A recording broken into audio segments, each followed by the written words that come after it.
तो hello guys, कैसे आप सभी लोग हाजिर हूँ एक न्यू वीडियो के साथ। और जिसने मेरे चैनल को सब्सक्राइब नहीं किया वो मेरे चैनल को सब्सक्राइब कर लिया। हम 8000 सब्सक्राइबर के बहुत ज़्यादा करीब हैं। तो आज चलिए वीडियो को स्टार्ट करते हैं इसी खुशी में। आज का चैप्टर बहुत ज़्यादा अमेजिंग होने वाला है। तो इस चैप्टर की शुरुआत में अन्ना कहती है क्या वो 001 है। फिर हमें अन्ना को दिखाया जाता है जो कि कहीं छुपी हुई होती है और यहाँ पे हमारा यूजिन उसके ऊपर फायरिंग करने लग जाता है। तो यहाँ पे अन्ना उससे बच रही होती है, उसको डॉज कर रही होती है, कवर ले रही होती है।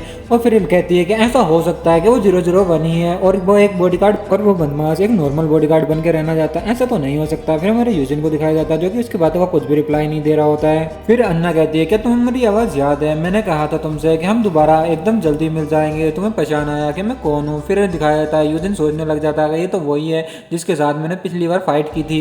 यहाँ पे अन्ना कहती है कि मुझे बहुत ज्यादा बुरा लगा कि मैंने सोफिया वाला मिशन फेल कर दिया, पर मुझे ये उम्मीद नहीं थी कि तुम यहाँ पर मिल जाओगे मुझे मैकडॉग के एक मिशन के चक्कर में। यहाँ पे अन्ना यूजिन की तरफ को एक स्मोक ग्रेनेड फेंक देती है और हमारा यूजिन उसे देख के एकदम से हैरान हो जाता है कि ये मेरे पास आ गया। और हमारा यूजिन बहुत तेज वहां से भागने लग जाता है और काफी तेज भाग रहा होता है और हमें दिखाया जाता है कि स्मोक हो जाता है और हमारा यूजिन भी उसके स्मोक के और उसके आवाज के कारण बहुत ज्यादा वो हो रहा होता है। और यहाँ पे अन्ना निकल के उसके ऊपर शूटिंग करने लग जाती है और यहाँ पे हमारी अन्ना बहुत ज़्यादा शूटिंग कर रही होती है और हमारा एजेंट बहुत ज़्यादा तेज स्पीड से वहाँ से भाग के और अन्ना के पास आने लग जाता है, जहाँ की अन्ना के पास आके और वो भी शूटिंग और हमारा एजेंट भी काफ़ी ज़्यादा फायरिंग कर रहा होता है। और हमें दिखाया जाता है कि एजेंट के कंधे पे भी काफ़ी ज़्यादा बुलेट लगी हुई होती है और यहाँ पर अन्ना की तरफ को फायरिंग कर रहा होता है। फिर एक कवर ले लेता है जहाँ पर वो कवर लेकर गिर जाता है और यहाँ पर एजेंट आराम से बैठा होता है। और यहाँ पे अन्ना कहती है कि तुम क्या कर रहे हो, तुम्हें लगता है वहाँ छुपने से तुम बच जाओगे। फिर हमारा एजेंट यहाँ से बाहर निकल के बहुत तेजी से भागने लग जाता है अन्ना की तरफ को और हमें एजेंट को दिखाया जाता है जो कि काफी स्पीड से भाग रहा होता है। यहाँ पे अन्ना उसके ऊपर शूट कर रही होती है, बहुत ज्यादा शूट कर रही होती है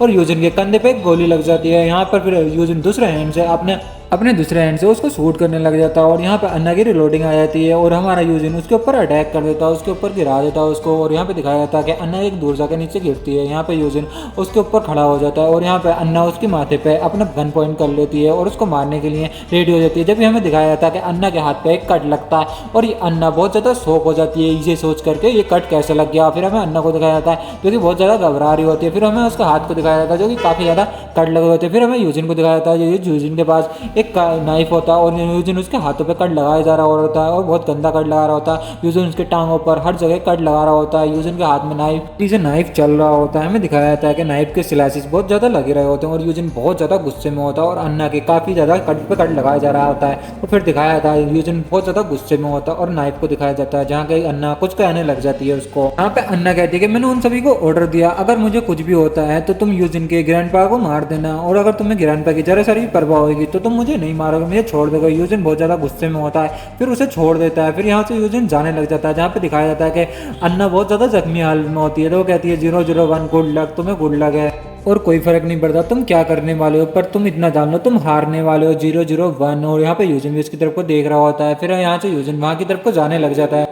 फिर हमें अन्ना की तरफ को दिखाया जाता है जो कि हंस रही होती है, जख्मी हालत में पड़ गई। और फिर हमें दिखाया जाता है कि यहाँ पे मैकडॉग इस यूजिन का इंतजार कर रहा होता है और यूजिन वहाँ पे चलता हुआ आ रहा होता है। फिर हमारा यूजिन को देख के मैकडॉग कहता है कि मुझे नहीं लगता था कि तुम एक फॉरेस्ट के एसोसिएशन को हरा दोगे, मैं तो सोचा था कि तुम उसके साथ किल हो जाओगे। तो हमारा यूजिन भी इसकी तरफ को देख रहा होता है। तो फिर हमें दिखाया जाता है कि ग्रैंडपा अभी भी कैद होते हैं। फिर यहाँ पे यूजिन के सामने काफ़ी ज़्यादा मेंबर उसको चारों तरफ से घेर लेते हैं और हमारा यूजिन एकदम बीच में सेंटर में होता है। तो हमारा एजेंट कहता है कि मैंने डाइजू को नहीं देखा, डाइजू कहाँ पर है। तो यहाँ पे पीछे से एक बंदा कहता है कि मैंने डाइजू को कहीं सेफ जगह पे कैद करके रखा है, तुम इसकी टेंशन मत लो। तो यहाँ पे मैकडॉग कहता है कि तुम्हें पता है इस केस में क्या सा कैसे हैंडल करना है। यहाँ पे मैकडॉग कहता है तुम कितने बड़े हो गए और मैंने तुम्हें कितने दिनों बाद देखा है, 5 साल पूरे गुजर गए। और यहाँ पे यूजिन उसकी बात का कुछ भी रिप्लाई नहीं दे रहा होता, बस खड़ा होता है। यहाँ पे मैकडॉग कहता है कि तुम जानते हो तुम्हारी वजह से मुझे क्या क्या झेलना पड़ा 001। यहाँ पे मैकडॉग कहता है कि मैंने जितना भी कुछ भी बनाया था वो सारा का सारा नष्ट हो गया और जो बच्चों को मैंने पाला था और आज बड़े प्यार से उनको बड़ा करा था उन्होंने भी मुझे धोखा दे दिया और वो ही मेरे पीछे पड़ गए मुझे मारने के लिए। और तुम इस बारे में क्या सोचते हो और मैं तुम्हारे कारण इतना कुछ क्यों उठाऊं, मैं क्यों इतना कुछ झेलूं, ये बताओ। यहाँ पर ईजिन कहता है डाइजू को और ग्रैंडपा को जाने दो, ये तुम्हारे और मेरे बीच में, इसे हम दोनों हैंडल करेंगे। यहाँ पे ये सब बातें सुन के यूजिन की बहुत ज्यादा मैकडॉग गुस्सा हो रहा होता है और कहता है कि चुप रहो तुम, ये सब बस बंद करो और तुम्हें लगता है कि मैं इन सबको छोड़ दूंगा, इससे कोई भी बड़ा फायदा नहीं है। यहाँ पे मैकडॉग कहता है कि तुम ये जानने के लिए बहुत ज़्यादा हैरान होंगे कि मैंने तुम्हें यहाँ पे क्यों बुलाया। मैं तुम्हारी फैमिली को तुम्हारे आंखों के सामने मारूंगा। इसलिए यहाँ पे यूजिन बहुत ज़्यादा वो हैरान हो रहा होता है और शौक हो रहा होता है, बहुत ज़्यादा गुस्सा कर रहा होता है। यहाँ पे मैकडॉग कहता है मैं तुम्हें तुम्हारा दर्द दिखाऊंगा, तुम्हें कितना ज़्यादा दर्द होता है जब तुम्हारा ही कोई अपना तुम्हारे साथ ऐसा कुछ कर दे जो कि तुमने मेरे साथ किया था। और आज पता चलेगा मैं तुम्हारी वजह से एक भगोड़ा बन गया, इधर उधर भाग रहा हूँ, और तुम्हें पता चलेगा कितना ज़्यादा दर्द होता है। ये सब कुछ फैमिली को छोड़ने के बाद अब तुम्हें पता चलेगा तुम्हारी फैमिली के साथ जो कुछ मैं करूँगा तो तुम्हें कैसा महसूस होएगा। वही मैं दर्द आज देखना चाहता हूँ तुम्हारी आंखों में, और तुम कितने ज़्यादा परेशान होगे मैं वो देखना चाहता हूँ। यहाँ पे मैकडॉग कहता है मैं वो सब कुछ बर्दाश्त नहीं कर सकता और मैं तुम्हारे सामने इस बूढ़े आदमी को मार दूंगा और फिर वो तुम्हारी छोटी बहन को मार दूंगा। यहाँ पे यूजिन बहुत ज़्यादा गुस्सा हो रहा होता है, गन चलने की आवाज़ आती है और ईजिन के पास जितने भी मेंबर खड़े होते हैं सबके हेडों पे हेड लग रहे होते हैं धड़ाधड़ धड़ाधड़। और ईजिन इस चीज़ को देख के बहुत ज़्यादा शौक हो रहा होता है। फिर हमें दिखाया जाता है कि 002 वहाँ से आ रहा होता है और सबको मार रहा होता है और कहता है मैकडॉग तुम यहाँ छुपे पड़े हो और अब मैं तुम्हें ढूंढ लिया, मैं तुम्हें छोड़ूंगा नहीं। यहाँ पे मैकडॉग भी देख के उसको हैरान हो जाता है। फिर यहाँ पे पूरी की पूरी टीम दिखाई जाती है, 008 होता है इसमें और काफ़ी ज़्यादा मेंबर होते हैं। यहाँ पर 002 कहता है कि बेहतर होगा तुम अपनी जगह से हिलना मत मैकडॉग, नहीं तो तुम्हारा सिर उड़ सकता है। फिर हमें दिखाया जाता है कि मैकडॉग के सिर पर एक स्नाइपर लगा हुआ होता है। फिर स्नाइपर का दिखाया जाता है जो कि एक बिल्डिंग से देख रहा होता है। फिर हमें यूजिन को दिखाया जाता है जो कि खड़ा होता है। फिर हमें उनकी पूरी टीम को दिखाया जाता है, यूजिन की जो भी फैमिली होती है, अब मैं तो इनको फैमिली ही बोलता हूँ, जो 002 के साथ सारे मेंबर आए हुए हैं। यहाँ पर मैकडॉग कहता है 002, तो यहाँ पे 002 कहता है कि तुम चूहे की तरह एक बिल में छुपे हुए थे और तुम जो भी करते हो एकदम मजेदार होता है। तुमने फॉरेस्ट से हाथ मिलाया और होस्टेज वाला गेम खेला, तुम तो बहुत ज़्यादा औसम हो। इसे सुन के मैकडॉग बहुत ज़्यादा गुस्सा हो रहा होता है। फिर यहाँ पे 004 को दिखाया जाता है जो इसकी तरफ को घूर घूर के देख रहा होता है। यहाँ पे 002 कहता है कि 001 तुम क्या भूल गए हो कि ऐसी जगह शांति से रहना और इन दुश्मनों से निपटना कैसा होता है। तुम सब कुछ भूल गए हो क्या, वो सब कुछ जो हमारे साथ तुमने सीखा है। यहाँ पे 004 कहता है अरे 002 क्यों, वो मज़ेदार था, वो ठीक लग रहा था। उन्होंने नीचे देखो कितने ज़्यादा गार्डों को अकेले ही मारा है। फिर हमें दिखाया था कि नीचे बहुत सारे गार्ड मरे पड़े होते हैं और हमें उसी लड़की को भी दिखाया था अन्ना को, जो कि वहाँ पर पड़ी होती है और उसे देख के बहुत ज़्यादा वो सभी लोग शौक हो रहे होते हैं। यहाँ पे 002 कहता है कि फॉरेस्ट से निपटना और उस असिस्टेंट लड़की को किल करना ये मज़ेदार तो था, और कुछ लोगों को जिंदा छोड़ना तुम्हारे लिए कितना ज़्यादा मुश्किल है, आज तुम्हें पता चला। क्या तुमने ये नहीं सोचा कि ये बहुत ज़्यादा खतरनाक हो सकता है। तो हमारा यूजिन उसकी बात का कुछ भी रिप्लाई नहीं दे रहा होता है। फिर हमें मैकडॉग को दिखाया था, यहाँ पर मैकडॉग हंस रहा होता है और कहता है कि मैं मानता हूँ कि मुझे नहीं लगता था कि तुम लोग भी यहाँ पर आ जाओगे मुझे ढूंढते हुए, और अब जब तुम लोग यहाँ पर आ गए हो तो फिर मैं तुम्हें दिखाता हूँ। यहाँ पे 004 कहता है कि ये हरामी अब पता नहीं क्या करने की कोशिश कर रहा था। हमें मैकडॉग कहता है 001 तुम्हें पता है कि तुम्हारी बहन कहीं और किडनैप हो हुई है, कहीं और बंद है। फिर हमारे यूजिन को दिखाया जाता है जो कि उसकी बात का कुछ भी रिप्लाई नहीं दे रहा होता है। यहाँ पर फिर मैकडॉग के गुस्से में कहता है कि अगर 001 तुम अपनी बहन को बचाना चाहते हो तो इन सभी लोगों को मार डालो और मुझे यहाँ से आज़ाद कर दो। तो हमारा यूजिन भी उसकी तरफ को देख रहा होता है। फिर यहाँ पे 002 कहता है क्या तुम ये कर सकते हो। फिर 002 उसकी तरफ को घूर के देख रहा होता है। फिर हमारा यूजिन भी उसकी तरफ को घूर के देख रहा होता है, जहाँ पर हमें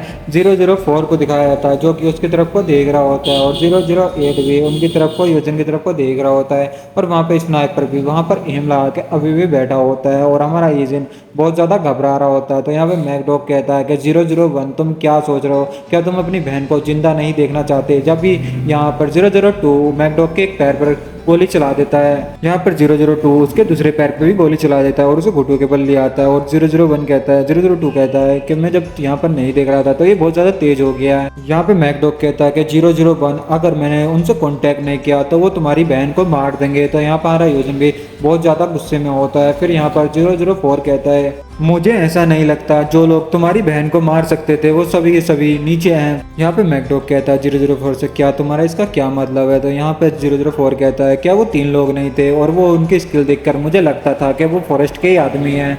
यहाँ पे मैकडॉग उसकी बातों को सुन के बहुत ज़्यादा हैरान हो रहा होता है। फिर वो अपने ऊपर की तरफ को देखता है जहाँ से कुछ आने लग जाता है। फिर हमें दिखाया जाता है कि वो एक पैर है जो कि 008 का होता है और उसके मुंह पर उसका पैर रखता है। फिर यूजिन देख रहा होता है उन सबको। फिर यहाँ पे 008 कहता है आपकी प्यारी बहन नीचे है और वो सही सलामत है, उसे सुरक्षित रखा गया है काली गाड़ी में। हमारा यूजिन भी उनकी सबकी बातों को सुन के बहुत ज्यादा शौक हो रहा होता है। यहाँ पे यूजिन 002 की तरफ को देखने लग जाता है। यहाँ पे 002 कहता है कि आपकी बहन और आपका भाई या जो भी था वो वहीं उसी प्लेस पे था जहाँ पर हम इस मैकडॉग से निपटने के लिए गए थे।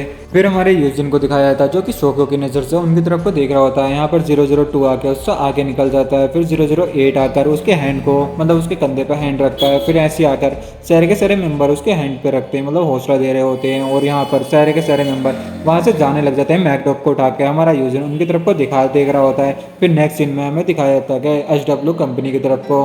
फिर हमें दिखाया था कि HW के प्रेजेंट वहीं होते हैं और उनका सिक्योरिटी कह रहा होता है कि जब मैं ईजिन की लोकेशन पर गया जहाँ पर ईजिन ने लोकेशन मुझे दी थी, वहाँ पर कोई भी एक भी बॉडी नहीं मिल रही थी। वहाँ पर सिर्फ गोलियों के और खूनों के निशान थे। पर ऐसा लगता है कि किसी ने वो सब कुछ पहले वहाँ से सारे के सारे सुराग मिटा दिए थे। और उस प्लेस को देख के मुझे लगता है कि वहाँ पे बहुत ज़्यादा फाइट हुई थी, क्योंकि इतनी ज़्यादा गोलियों के निशान और वहाँ पर इतना ब्लड गिरा हुआ था कि बहुत देर तक मुझे लगता है कि फाइट हुई थी। यहाँ पे HW कंपनी के ओनर कहते हैं कि ईजिन की फैमिली का कैसे रहा। अब ईजिन की फैमिली ठीक तो है ना, तुम्हें पता चला ईजिन की फैमिली कैसी है। यहाँ पे उनका सिक्योरिटी कहता है कि ईजिन की सिस्टर की ज़्यादातर हालत कोई भी ख़राब नहीं है, वो नॉर्मल है। उनके दादाजी भी ठीक हैं, बस थोड़ी बहुत चोटें आई हैं। और ईजिन की बहन बेहोश थी तो उसको ज़्यादा कुछ इस बारे में पता नहीं है। और ईजिन के दादाजी भी जल्दी होश में आने वाले हैं, पर ईजिन को बहुत ज़्यादा चोटें लगी हैं तो वो थोड़ा सा सीरियस है। यहाँ पे प्रेसिडेंट कहते हैं कि हमसे जितना हो सके उतनी ज़्यादा उन लोगों की मदद करो। तो यहाँ पर वो कहता है जाहिर तौर पर और ईजिन का एक मर्सरी होने के अलावा भी एक और भी अतीत है। यहाँ पे उनके सिक्योरिटी कहते हैं कि मैं ईजिन के बारे में और भी जानकारी निकालने के बारे में सोच रहा हूँ। तो यहाँ पे प्रेसिडेंट कहते हैं कि नो, और जिन के बारे में जानने के लिए अभी कोई टाइम नहीं है। फिर उनका सिक्योरिटी कहता है ठीक है सर, मैं समझ गया, आगे से मैं अब नहीं करूँगा। फिर हमें दिखाया था HW कंपनी का एक हॉस्पिटल, जहाँ पर उसको दिखाया जाता है 313 नंबर पर, मतलब 303 नंबर पर। यहाँ पर यूजिन की बहन और दादाजी होते हैं। हमारा यूजिन वहाँ से बाहर निकल कर दादाजी के रूम की तरफ को जाने लग जाता है, पर सोच रहा होता है कि मैं यहाँ से जाऊँ या ना जाऊँ, और मैं उनको जाकर क्या रिप्लाई करूँगा। ये सब कुछ मेरी वजह से हुआ है। यहाँ पर हमारा ईजिन डाइजू की तरफ को और दादाजी की तरफ के रूम में आ जाता है। यहाँ पे डाइजू कहती है ओपा, और ग्रैंडपा कहते हैं ईजिन बेटा तुम यहाँ क्यों आए हो। और यहाँ पे डाइजू कहती है ओपा क्या तुम ठीक हो। और यहाँ पे दादाजी कहते हैं तुम्हें इस तरह से यहाँ पर चल के घूमना नहीं चाहिए, तुम बहुत ज़्यादा सीरियस हो। यहाँ पे हमारा ईजिन कहता है कि दादाजी मैं ठीक हूँ, और बहुत ज़्यादा रोने की हालत में होता है। कहता है और कहता है आई एम सॉरी, ये सब कुछ मेरी वजह से हुआ, वहाँ सब कुछ मैंने तुम्हें बहुत ज़्यादा खतरे में डाल दिया। यहाँ पे दादाजी भी उसकी बातों को सुन के बहुत ज़्यादा हैरान हो रहे होते हैं और कहते हैं कि ऐसी कोई बात नहीं है, तुम मेरे ग्रैंडसन हो और मैं तुमसे बहुत ज़्यादा प्यार करता हूँ। और ईजिन के गले लग जाते हैं, और ईजिन भी हमारा दादाजी के गले लग जाता है। यहाँ पे दादाजी बहुत ज़्यादा रो रहे होते हैं और कह रहे होते हैं कि ईजिन जब तुम तैयार हो हमें वो सब बताने के लिए, तो तुम बता सकते हो कि तुम्हारे पास्ट में क्या कुछ हुआ होता है। और यहाँ पे डाइजू भी रो रही होती है। और यहाँ पर ये हैप्पी एंडिंग होती है इस चैप्टर की। नेक्स्ट चैप्टर भी काफ़ी ज़्यादा औसम है। जिसने मेरे चैनल को सब्सक्राइब नहीं किया वो मेरे चैनल को सब्सक्राइब कर ले और नोटिफिकेशन भी ऑन कर ले। और thank you for watching, love you.